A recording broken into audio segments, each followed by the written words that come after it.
Elle est une fête chrétienne qui commémore l'effusion du Saint-Esprit le 50e jour à partir de Pâques sur un groupe de disciples de Jésus de Nazareth, la Pentecôte. La Pentecôte, c'est le jour où le Saint-Esprit est descendu sur les disciples de Jésus-Christ dans la chambre haute.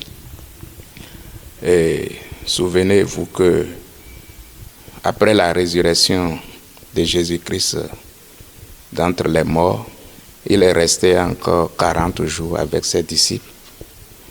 Et le jour où il devait monter au ciel, il a dit à ses disciples d'attendre une promesse à la chambre haute.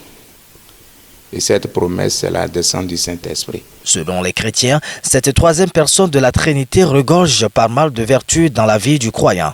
Celui qui est conduit par le Saint-Esprit en fait montre dans sa conduite. Le chrétien qui a la présence du Saint-Esprit en soi n'est pas agité. Celui qui a le Saint-Esprit en soi est patient. Celui qui a le Saint-Esprit reçoit les messages de la part de l'Éternel. Donc une femme qui a le Saint-Esprit, qui a la plénitude du Saint-Esprit, ne crie pas sur son mari. L'homme qui a le Saint-Esprit, le pouvoir du Saint-Esprit, n'est pas agité dans le foyer. Il est patient. Quand il rencontre des problèmes, il sait comment traiter ces problèmes pour ne pas amener des disputes et les querelles dans le foyer, dans la famille. Celui qui a le Saint-Esprit voit très loin. Il a une très grande vision. Celui qui a le Saint-Esprit ne se mélange pas avec les autres. Parce que le Saint-Esprit, c'est une force.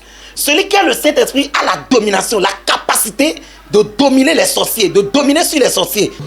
Goflado gbogbo dali azontele etinando hengbeto blada etinando hengbeto hwen etinando nak adogbo gbeto ni da mi kompita de no dibu wende gbojo ton wedi edu adogbo na do doyewo nak beto na bide boye ise mo we etedo no eno na mi adogbo eno zombo obuma no tinto fren e makaindo wende melon gigofla gbogbo wepo dali e maindo. C'est lui qui te dit là où tu vas, ce n'est pas bien. Ce que tu veux faire là, ce n'est pas bien. Ce que tu veux dire là, ce n'est pas bon. Donc, si quelqu'un n'a pas le Saint-Esprit, il va nager seulement et tomber là où il ne doit pas tomber. L'un des grands signes du Saint-Esprit, c'est le parler en langue. Un don qui permet aux chrétiens de parler avec des mots ou dans une langue que les autres ne comprennent pas pour s'édifier soi-même. La Bible nous dit dans Actes chapitre 2, à partir du premier verset jusqu'au verset 4, quand le Saint-Esprit est descendu ce jour-là, c'est sous forme de feu. Et la Bible dit là que les disciples ont commencé par parler en langue. Donc le parler en langue est le signe initial du baptême dans le Saint-Esprit. Mais pour les hommes de Dieu, le Saint-Esprit n'habite pas celui qui ne respecte pas les critères spirituels. Dieu est le péché.